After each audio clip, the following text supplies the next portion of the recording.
Good afternoon, everyone. Thank you so much for joining us. I'm so happy to have everyone here this afternoon joining us for another great session of our virtual learning experiences for you guys, the students. Great to see everyone in the chat over there. Hello to everyone saying hi over there. Looks like we have a couple of teachers in the chat as well.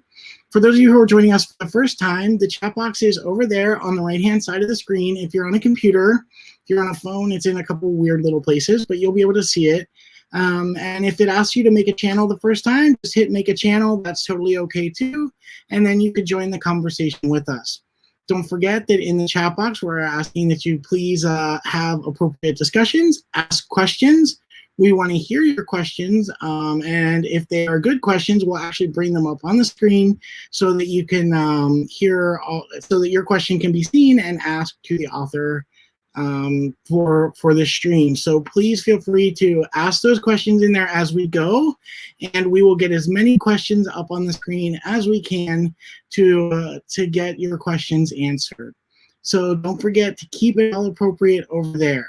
So with that, I'm going to introduce my colleague once again, Kaylin Markman from Teaching and Learning, Secondary Science.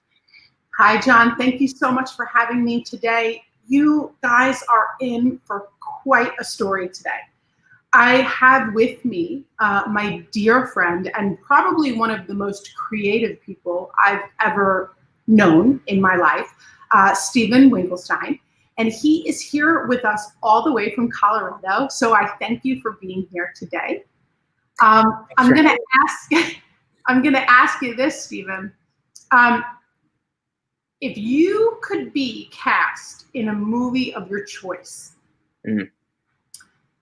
what movie would you choose, and which character would you want to play? Okay, well, I mean, my first instinct is to say that I'd like to be like some kind of Jedi in a Star Wars movie, but it sounds like, I don't know, a lot of work learning the choreography for the lightsaber battles. So I'm going to go with Captain Jack Sparrow from Pirates of the Caribbean, just because I think that that would be so much fun. You know, the characters in that movie always look like they're just having a blast, and I'm sure that that reflects Offset as well. And he's just a very surface level, but also has some deep stuff going on, and looks like he's just having a ball on those ships. Well, thank you. And I think you also wrote, if I'm not mistaken, you wrote a book that was pirate themed, correct? I did. So actually the first piece that I ever had published was a short story about pirates called The Squall. And it was published by some small press called 1018 Press in an anthology of stories just about pirates. And so that was really fun to write. And it was really actually a very good feeling to have somebody accept and publish my work. Years later after that, I did publish a fantasy novel about pirates and the New Jersey Devil, which is obviously where you and I are from, New Jersey. And it's kind of Pine Barrens. In the Pine Barrens, that New Jersey Devil. It's kind of like the Bigfoot of New Jersey, right? The New Jersey Devil. So I do tend to gravitate towards taking things from history and putting fantastical twists on them, folklores and stuff like that. I've always been very interested in. So when I do write, I tend to take inspiration from historical or, you know, mythology as well. So. Thank you. And John, if you wouldn't mind pulling that up just so that we could see what that book looks like. So this is Captain Kidd and the Jersey Devil. That's the back of it. And if you guys want to check that out, we have that on the website as well. But that's a great story. Now, let me ask you this, Steven. You mentioned that first piece that you wrote, The Squall. How old were you? Oh, that's a great question. I think I was in my early 20s, probably 22, 23. Okay. Yeah. So let's rewind it a bit. Sure. Because I know that your path has not been so linear. Talk to me about when you were a kid. Who did you want to be? What did you think you were going to do? What myriad of things did you think you were going to do? Yeah, so that's a good question. In terms of like career-wise, the I remember, and I was a very young child, so don't judge me here, but the first thing that I wanted to grow up and be was a shark. Like, not a business tycoon, but like a biological shark, swimming in the water. And that was like the coolest thing in the world to me, was like, yeah, I'm going to grow up, I'm going to be a shark. Eventually I did, find out that that's not possible. So, I took the leap, and kind of said, okay, well, if I can't be a shark, I'm going to go and study sharks and be a marine biologist. And so for the longest time when I was a kid, I wanted to be a marine biologist, and I got into it. My parents bought me books on sharks and fish, and I had fish tanks, and I was really into it for a long time. I think until like fifth or sixth grade, when I started playing around on computers a little bit more. And we had this in our shop class. I remember we had this program for computer architectural drawing, CAD. And I got really into that, doing layouts of like houses and buildings and stuff like that. And the creation, that process was really, I just loved it kind of from the beginning. And so for a few years there, I wanted to be an architect. And I think what stopped me there was I realized that there was a lot of math that you had to learn to do to make buildings so that they don't fall down and crush people. But I always held on to that, design and creation aspect of that path. So talk to me about that then, because I know in addition to you being an author, you're also a designer. So yeah. how did that, you're drawing upon that clearly? Yeah. So, as you brought up before, my career path hasn't been super straight. It's been kind of a zigzag, and there are times when I've had to take side steps and backward steps, all the while, collecting all of these various skills that I, at the time, may not have realized that would come into play later for different jobs and different projects. So, but you're right. I don't just write and publish books. That's kind of a side hobby for me at this point. My main day job is, my title is UX designer, user experience designer. And so I design software. That passion that was developed in me very early for design and creation evolved in all of the different, career roles that I've taken on, all of the different classes that I've taken, and independent studies that I've done. And so it is definitely something that's accumulated over time. So one of the kids brought up a great question. Mm-hmm. What's a go-to for you when you have writer's block? Because you are a creative. Mm-hmm. So yeah, that's a great question. People have that question for me all the time. And I will say that it's not just a thing that occurs for writing. It's something that happens in design as well, where you get to a wall and you feel either uninspired or you can't find a solution for something. It's just not coming out. So sometimes what I'll do in that case is, in the case of design, it's like my job, right? I can't just be like, oh, I have design block, so I'm not going to do this.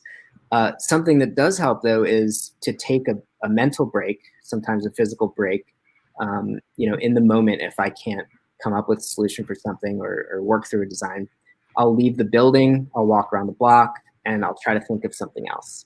Usually when you're thinking about a problem for a long period of time and then you stop, that's when solution presents itself. People always say you get your ideas when you're out taking a walk in nature, or you're in the shower, or you're, not to be crass, but sitting on the toilet, in all these weird, places and time periods where your mind is kind of shut off, but it's still working in the background. That's often when I'll get ideas. When I'm going to sleep at night and I'm just about to, drift off into that dream world, that's when I'll have inspiration for whether it's like a character I'm working on or even a design or something like that. And I keep a little notebook by my bed because it's those moments that you got to capture or you'll forget in the morning when you wake up. For writing blocks specifically, I don't really tend to experience that often. because I don't write all the time. I write when I do have an idea. And there are certain points when you're working through that idea and you're writing, and then you do sometimes hit a wall. Something that helps me there is kind of setting up a ritual for myself so that I can get into the headspace of allowing the creativity to flow. I know that sounds a little bit hippy dippy, but it does work sometimes. It works. Yeah. If you set yourself up for that expectation of this is going to happen, back before quarantine, I would go to a coffee shop and I would set up at my coffee. I'd put in my headphones. I'd put on the music that inspires me, and I would get out a laptop or a notebook, and I would know that was my time to write. And so when you get that feeling of, okay, this is the time and space I've created for that, it does help to move things along sometimes. That's a great, those are all really great suggestions. So Melanie's asking, what advice do you have for someone who loves to read, but really just doesn't have that much time? Well, I think that's a good question, and it can apply to so many things, right? There are so many things in our life that, in our lives that we perceive that we don't have the time for. Whether Exercise is a great example. Well, I just don't have time to get to the gym today. I don't, there are apps out there that are 7-minute workouts. So if you can squeeze in 7 minutes, my answer, I guess, is you have to make time. Everything that we do, we choose to do it. It's a conscious decision that we're creating time and space for. And time, as human beings who have limited time on this planet, like that's our most valuable resource. So those are the toughest decisions, I think, to make, is how you spend your time. The people that you decide to spend your time with, the projects that you work on. For myself, that's one of my biggest struggles. What do I spend my time working on? Obviously, got to go to work. That's 8-9 hours, sometimes 10 hours a day, doing freelance projects and my day job, and working on a couple different book projects, working on some illustrations, doing some designs that I'd like to do on my own. So it's really about what matters, and it is tough. Sometimes you got to make hard decisions. Some people find that waking up earlier in the morning, an hour earlier, can change their life, can change everything that happens to them for the rest of the day. I'm not a huge believer in when you have some kind of like big business tycoon recommending, well, I wake up at 3:30 in the morning and I drink 17 cups of amino acids and go for a 20-mile run and all that. You got to find out what works for you. But I think it's really just setting the mindset of saying, I'm going to do this. Where can I schedule it in? And you might have to sacrifice something else. You might have to skip the gym for a couple weeks, or find a different routine for that. But it's really about making the decision and then crafting that time in your day. I love that you actually, and I think you brought up something that's come to light through this pandemic. I think a lot of people have found through this the things that are important to them, the things that they were maybe hustling to go do that weren't necessary. They've learned to really prioritize, I think, and find time for the things that, or maybe gotten back to things that they once loved, right? Whether that is reading or doing a puzzle, or, maybe it's working on something in their home or doing a project. But I definitely have seen a lot of that. So you bring up a good point. It's really about what you prioritize. That's a good one. Asking us, how long does it usually take you to write a book?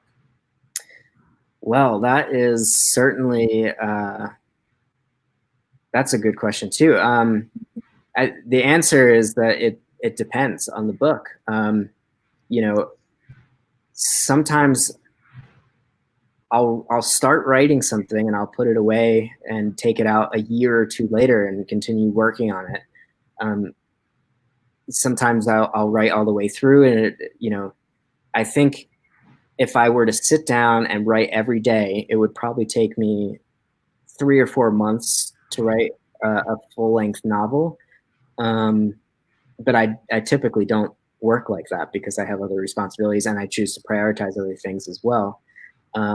Children's books, I'll write a first draft in a couple days, and then so with Lucy, how long did that take? John, if you wouldn't mind pulling that up. So the first Lucy book, I was actually, this is funny, I was quoted in an article when this book came out. A lot of the local newspapers would call me up and ask me for little interviews. And I had never done that kind of thing before in my life. And so I was just, kind of making things up at the time and just like, and I may have said this, I might not have. It might have been like a Rita Skeeter moment, from Harry Potter. But I was quoted as saying that this book, Elephant, Come Alive, took me 4 hours to write, which, I think kind of cheapens the effect a little bit. But there is this. Let's back up for a second, Steven. Like, let's tell them, they probably don't know what Lucy is. Sure. Okay, so let's back that up for a second and tell them about that just briefly. Yeah. So sorry to get ahead of myself there, but okay. So the actual building that you see over there, Lucy the elephant, is she's an example of zoomorphic architecture. That's when a building is shaped like an animal. And she's there in Margate City, New Jersey, which is where I grew up. And she was built in 1881 to attract real estate investors to the area. And so this is like right outside of Atlantic City, New Jersey. And they built this really cool structure. And then she kind of like over the years got a little dilapidated. And then in the 70s, they restored her. And so ever since then, she's been like this museum to herself and just like a really inspiring piece of architecture in our community. And everybody loves Lucy, right? And so when I was, I had been writing stories since like, the third grade, and I never thought about actually like publishing anything. And so I think it was like in 2009, I decided, well, I'm going to publish a story. What's something that I can sell, that people will buy, already has a niche market built into it. That's something meaningful to me, and something that would be fun for kids. And so Lucy was my muse there in that situation. And so, I wrote a couple children's books about Lucy, the building, coming to life as an actual elephant and going on these adventures. So that was my first, self-published children's book. Yeah, that's fantastic. So thanks for sharing that, Steven. Yeah. I mean, and only because it's very familiar to us as we grew up there, and it's a big attraction. But if you haven't seen it or didn't know anything about it, and now it's my understanding it's an Airbnb, which is quite interesting. So we could essentially stay there, right? One time. Question here is, what's a favorite book that's not yours? One of my favorite books, and it's really a quick read, which is one of the reasons that I love it, is The Old Man and the Sea, Ernest Hemingway.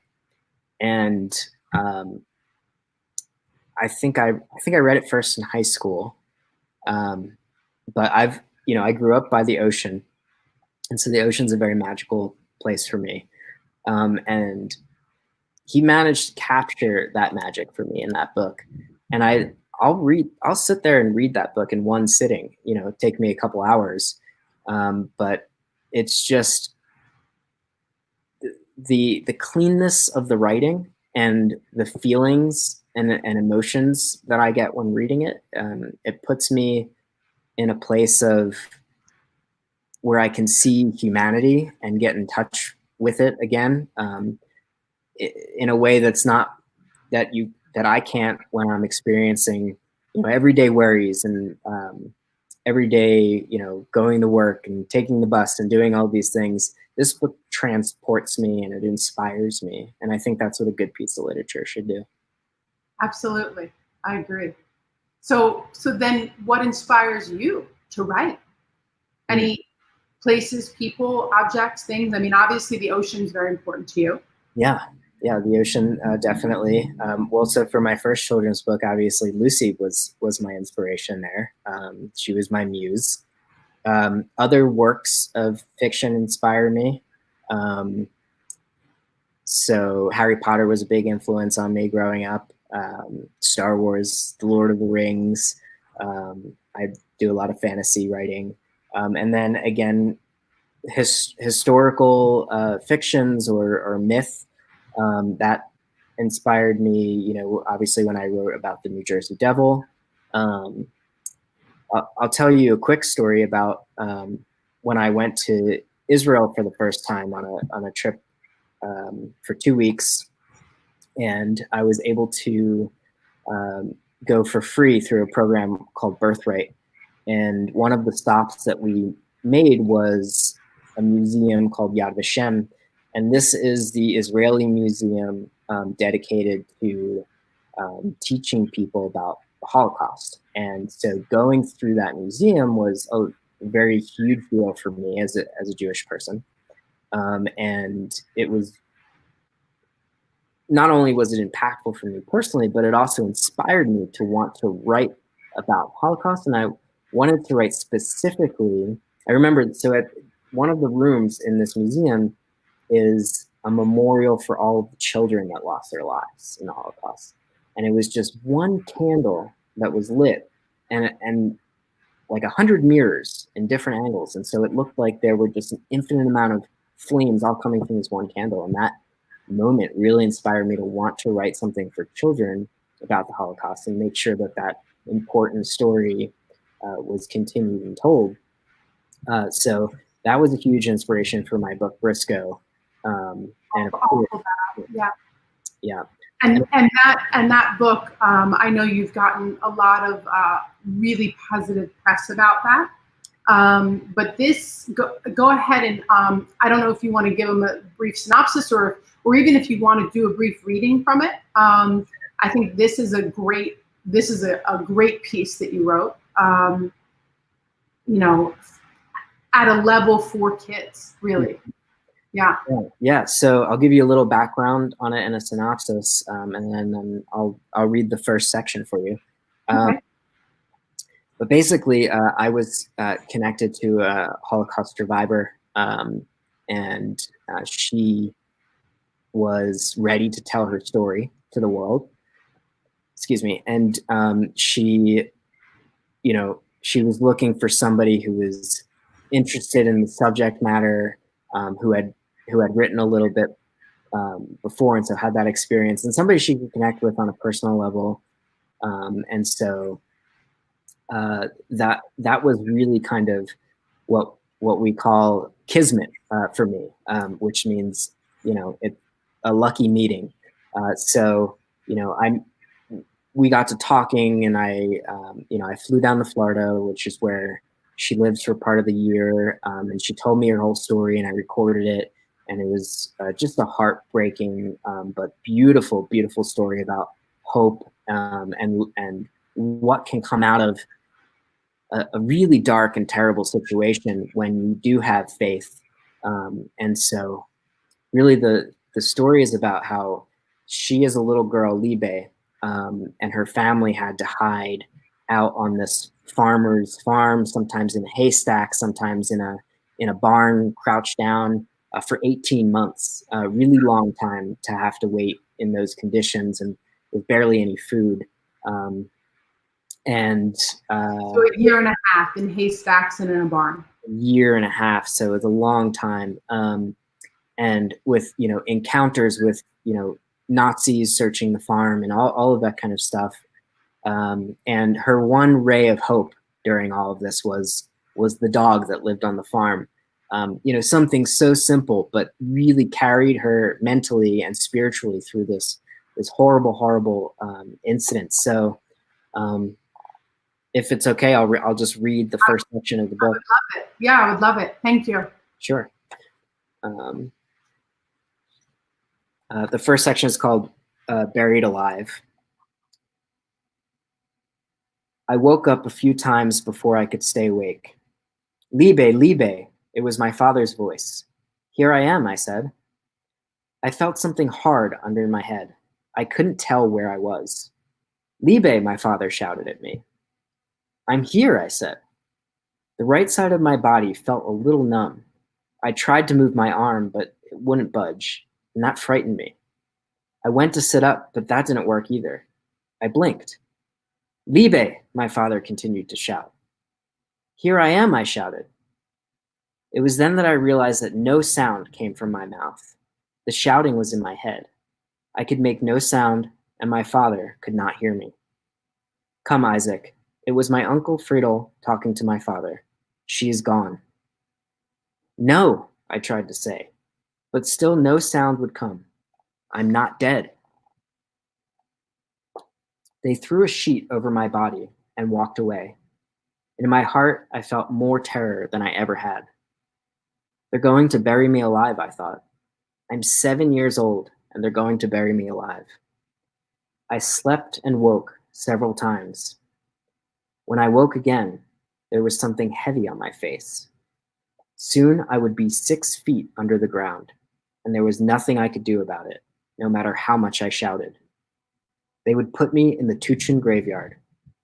Only I would hear my final cries. The idea haunted me. I knew what the heavy thing on my face was.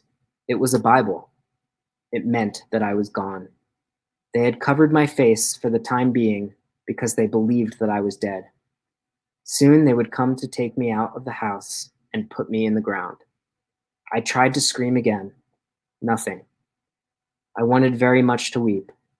Only 7 years old and buried alive. But I'm getting ahead of myself. Let me tell you how it started. That is fantastic, Steven. Thank you. Thank you for reading that. That would compel many people to read that book, and I really hope that the kids here, or even the teachers, take the opportunity to do so, because having those stories from survivors, which are obviously, many are no longer with us, unfortunately, to tell those stories, but to be able to capture that so beautifully, I really applaud you, and I thank you for that, Steven. Thank you. Definitely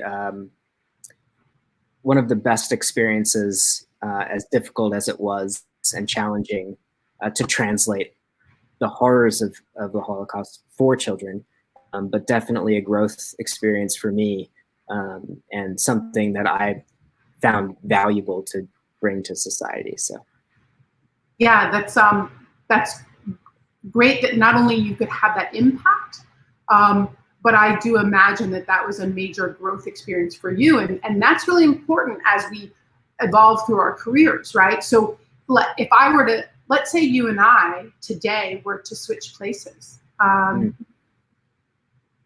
mean, yes, I have to be able to write, but what are some skills that I would need to do your job that I may not know that I need?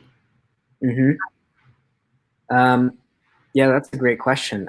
And I think that, people focus a lot on skills and tools, and which are very important to be able to get the job done, whether we're talking about writing or designing and publishing a book or designing software or whatever it is that you feel like you want to and need to go out and do in the world.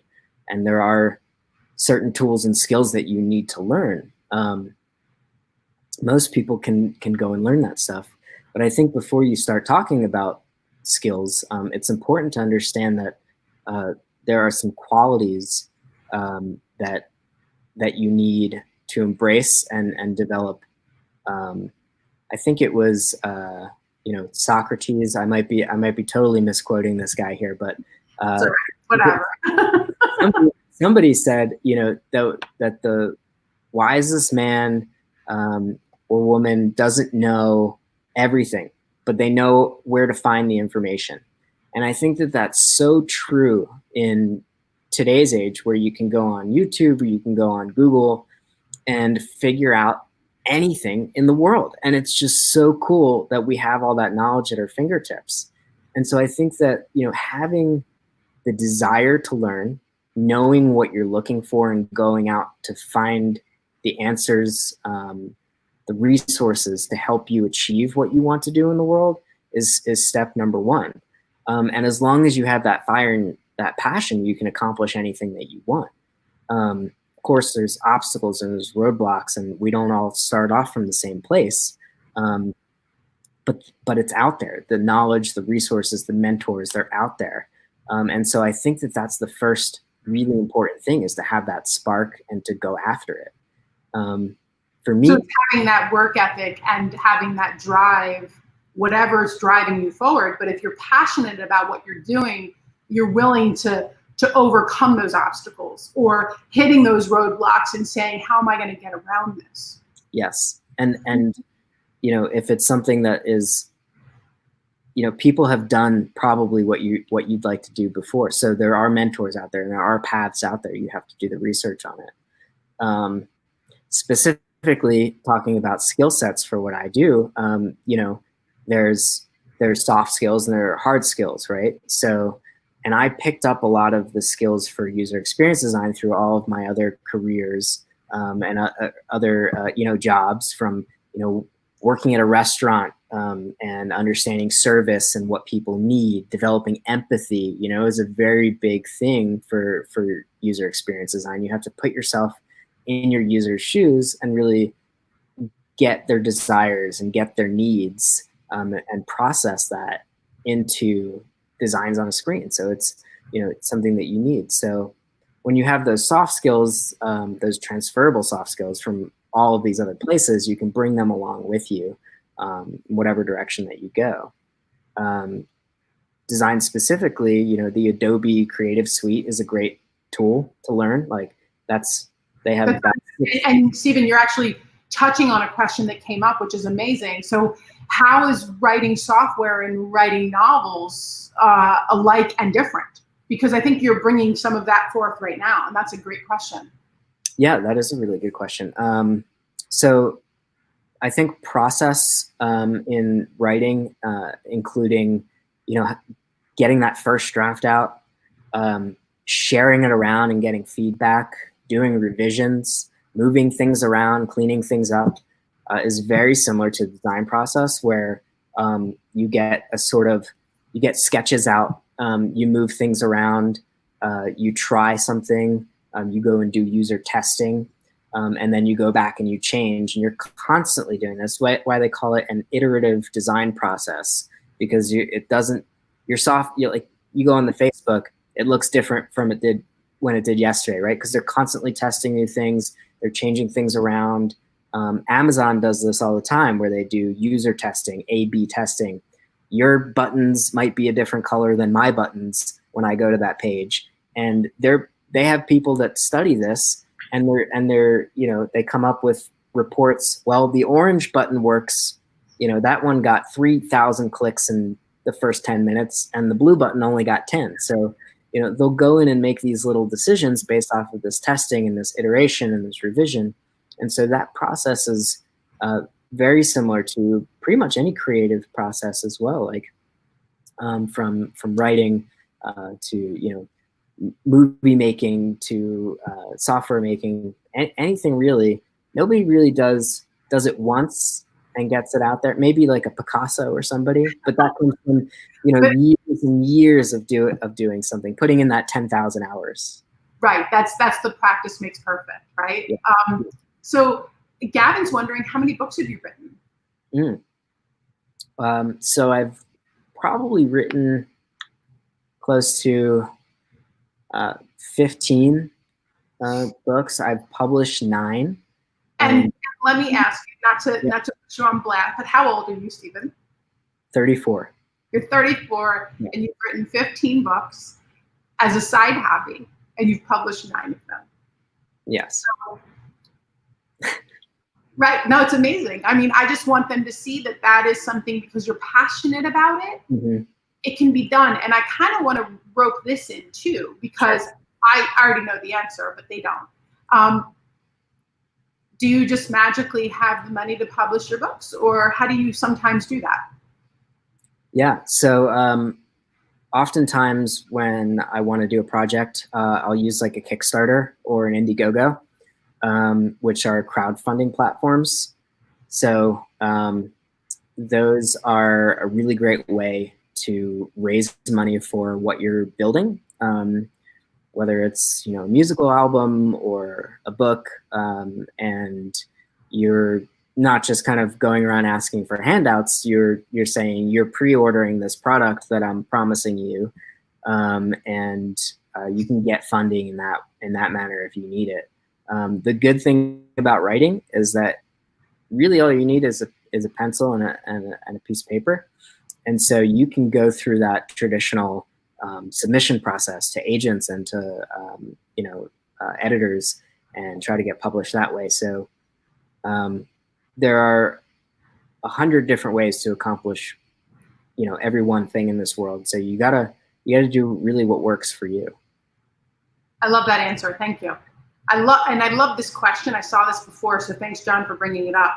Have you ever stopped midway in a book and said, you know what, I'm not writing this anymore. I don't want to write this. This isn't working for me. Yes. I think I got like 240 pages into this one book, and I just I didn't believe in the main character, and I didn't think that, and if I don't believe in him, the readers aren't going to believe in him. And it was a book that I had really planned out and plotted every different plot point and twist. And later on, I read Stephen King's book on writing, which is a great resource. And he says he has this theory about following the red string, the red ball of yarn. And so he'll come up with an idea and then he'll run with it. And he doesn't plan out his plots and his characters and their character arcs. And what that does is allows you to surprise yourself as a writer. And he says, if you're not surprising yourself, then you're not surprising your reader. And so I think that's what happened to me in that book is I planned it out too much, and it just one day it hit me, and it was hard. It was hard to walk away from something you put all that time in, but that's 240 pages. Yeah. Yeah. But if you don't believe in it, right? Yep. And if it's not going to work in the end, I think that's great advice. It's knowing that there are forward failures, and you probably learn from that experience. And now it's maybe you don't script it out so much from the beginning, and you just let that creative process ride. So we have another question. Your opinion, in your opinion, which of your books do you think is most successful? Well, okay, so that it depends on how you think of success, right? Creatively, I think that Captain Kidd and the Jersey Devil is my personal favorite. The Lucy the Elephant book was the most financially successful and sold the most copies, probably around 3,500, 4,000 copies of that book. And I would say that Brisko is probably my most successful, society forward, where I've contributed something to the world. And, I've gotten a lot of, I think there are like 80 some reviews on Goodreads for that book, which is something that I haven't had for any of my other books, and a lot of positive feedback from that book where people have written to me and told me how meaningful that book was. So it's a lot of different types of success with my books, and they're kind of like my children. They're like my babies. So every one of them is some kind of success for me, but in different ways. I love that you brought that up, because there's so many definitions for success and how we view success in this world. And sometimes, yes, that is financial, but other times it's a passion project. Other times it's what impact you make in the world. So I love the fact that you went through those different options. So thank you for that. So which book have you had the most satisfaction in finishing? Like when you close that, when you put that last period on the paper, whatever that was, which one gave you the most satisfaction? I think it was the first novel that I ever wrote, not published, but I wrote this in high school and in college. It took me probably like 3 or 4 years to finish it. And it was the first piece that I actually decided, okay, I'm going to write a book and did it. I remember one of my friends, when I told him that I was doing this, he was like, "You're not going to do that. You can't write a book. That's too hard. It'll take too long." And I was just thinking to myself, well, okay, I'm going to do this not to prove you wrong, but you will be proven wrong. Like, this is for me, but and I did, and that felt really good. It was, I think it ended up being about 500 and some pages, a fantasy novel. And I still love aspects of it today. It just was, it was my first piece, and so it wasn't ready for the world, but it was so gratifying to say to myself, I'm going to do this big, almost incalculable project that is so, it's scary. It's scary when you look at a blank page and say, okay, this has to get, I got to do this many pages. But after you start to watch this thing grow, and you go back and you do revisions and you throw out huge chunks of it and you go back again, and you do that countless times, and you start to fall in love with this thing, and then you start to hate it, and then you fall in love with it again, and then one day you're done, and it's like, wow, okay, this was me doing a little bit of work every day. It doesn't come out all at once. And I think that was a big lesson for me. Like, what can you do if you have some kind of consistency, you have some kind of dedication to something? And it's really, the answer is, there are no limits to that. And so that was probably the best moment for me, was finishing that first piece. Absolutely. There is, and I saw this question from Daria. It's great. And I love, Steven, that you brought that up, because it's the experience you gain from that experience has translated into so many aspects of your life. So all that was, that's a lesson in discipline. That's a lesson in tenacity. That's a lesson in resilience. That's a reflection. It's everything, right? And yeah. I think that carries through in success in your current life. Now, you as a creative, mm-hmm. obviously, everyone doesn't love what you do, right? Whether you're a musician, whether you're a painter, a writer, everyone speaks to different people. So mm-hmm. how do you handle the haters? That's a really funny question. I wasn't expecting that. Luckily, I'm not famous or anything, so I don't think I have the level of haters that a lot of celebrities have to deal with. But there are people that show up in life that you come across in your journey that seem like they're there just to stand in your way. And I've encountered some people like that. And unfortunately, most everybody does. And I think if you're on a path to create something good in the world, you're going to have those obstacles. And for me, it always comes back to what I'm doing and why I'm doing it. And that helps me kind of, ignore people that would stand in that way. So they almost kind of become like a shadow, or, some kind of blurred out figure, where I don't need to focus on that. I need to focus on what I'm doing. I need to focus on the good that I'm doing. And if they want to live in that negativity and they don't get what I'm doing, then that's their issue. I'm not going to take that on and lose time and lose sleep and lose creative energy over that. Like, that's that person's problem. And the flip side of that coin is, if I'm creating art and somebody gets angry about it, that's kind of a good thing. You want, part of putting, creativity out in the world is to get a reaction, to get people thinking. And you don't get to decide what that reaction is. So, there's going to be people who don't like what you do, and that's okay. That's a great answer. And especially, in the day and age that we're living in with social media. I mean, there's so many opportunities for people to post negative things, and then there's people that post positive things. But I think not getting sucked into that and knowing that you control you, and the only person's reactions you can control are your own.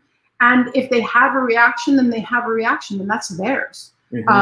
But to maintain you and the ideals and the things that you stand for, and right, I mean, I think that's huge for a teenage population who's dealing with Snapchat and TikTok and everything else that people are commenting on. I mean, how many people probably comment terribly on someone's TikTok video, right?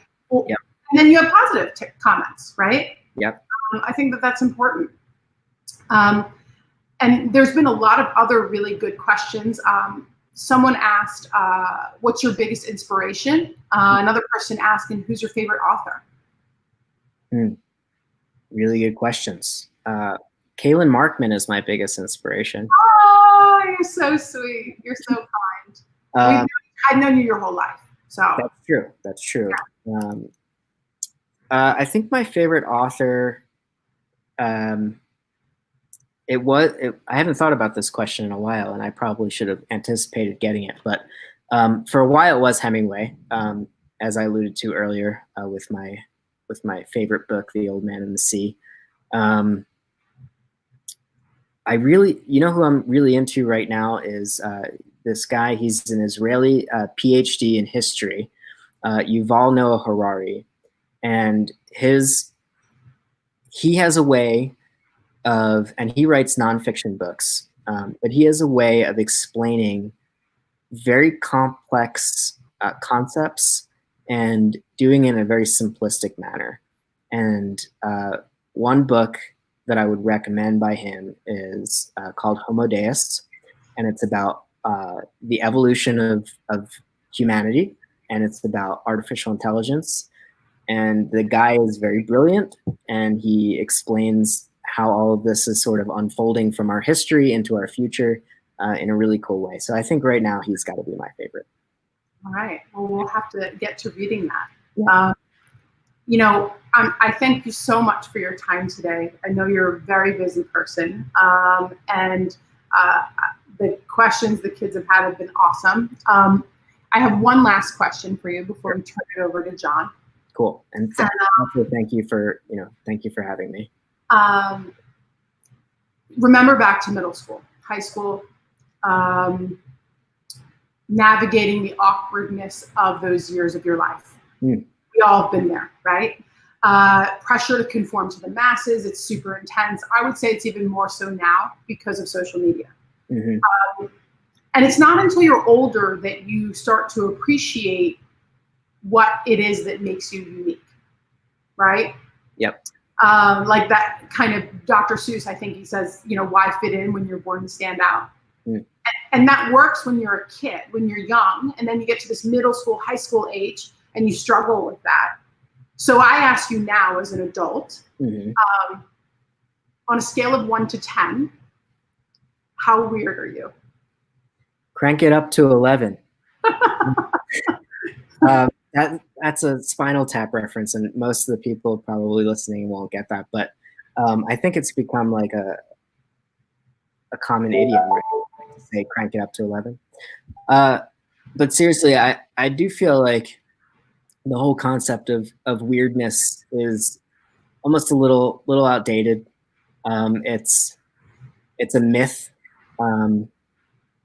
because there's really no, we expect normalcy in, going to the grocery store, and we want that normalcy. We want to know like where we can find food. We want normalcy in our governments. We want normalcy in our roads and traffic laws and stuff like that. But when it comes to individuals and our personalities, there really is no such thing as normal. We're all weird. We're all weird individuals. And I think to try to conform to a normal is stifling. It puts us in boxes and really limits us to, who we can be and who we are as individual people. So crank me all the way up on that weirdness. Of course, because it's what makes you eccentric. That is your strength. And we don't realize that until we're older. So I say this, to every kid listening right now. What it is that makes you really unique is going to be your greatest gift. And you've got to embrace that, because there's something about you that makes you you. And there is no other you. And I'll use another example of, for anybody who cares about fashion, Coco Chanel. I mean, she said, in order to be irreplaceable, you must be different. And if not, you might as well, you're just sheep, right? So, Steven, I thank you. I'll bring John on to close us out, and we'll have a last word before we jump off. Okay. Thank you. Awesome. Thank you as well, Steven. Great job. Very interesting career. Interesting blend of coding / writing. It's an interesting thing to hear. In that, oftentimes we hear authors and we think that's a full-time job, and it is not for everyone. So it's important for students to understand you may have this as a side job, as a hobby, and then who knows, something gets pushed, and then it hits the charts, and then your whole career path changes again. So I do appreciate the time you've taken with us today. So thank you. So with that, students, if you're in Palm Beach, teachers, if you're in Palm Beach, please feel free to share your thoughts on our Flipgrid. So you can just go and scan this QR code, or there's going to be a link in the chat box for you to click on if you want. And basically, this is just a quick video selfie for you to share what you learned, what you liked, what you want to question you may still have answered for Steven. And please feel free to fill out that Flipgrid. It's a quick 30 seconds. If you don't want to use your face, you don't have to use your face, but that option is there for you to respond back, and we will be sharing those with Steven in the next week or two as we go through all of them. For our teachers out there, don't forget that we do have some resources for you. So we do have that Flipgrid URL, but we also have some Newsella articles, and we also have some stuff on Brain Pop for the writing process, literary genres, and plot, also with some related readings there for Newsella. So there are for Brain Pop, those resources are all there. Keep in mind, you have to click in the tile in the portal first, then come back and click these so that you're logged in. And this is our last stream today, but we have a huge schedule tomorrow. Tomorrow, we're going to have 4 live streams starting at 8 a.m. We're going to have the Loggerhead Marine Life Center, and they are going to be showing us their turtle exhibits and showing us how they rehabilitate turtles. And they're actually going to be going around with an iPad so that they're actually going to be showing us the tanks and showing us them up close. At 10 a.m., Norman Frajman, a Holocaust survivor living here in Florida, will be on our stream.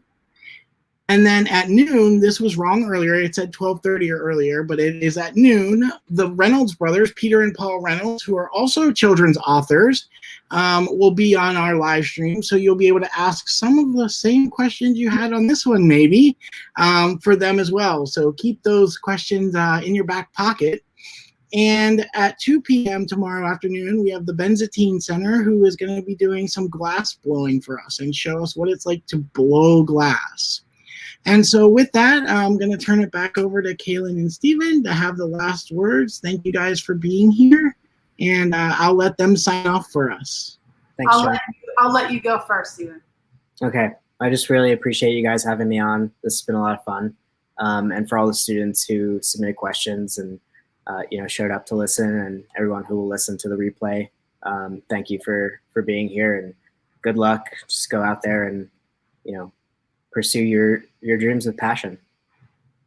Thank you. And I will continue to be an inspiration for you, Steven, as long as you continue to be an inspiration for me. You got Thanks, it. guys. Have a great day.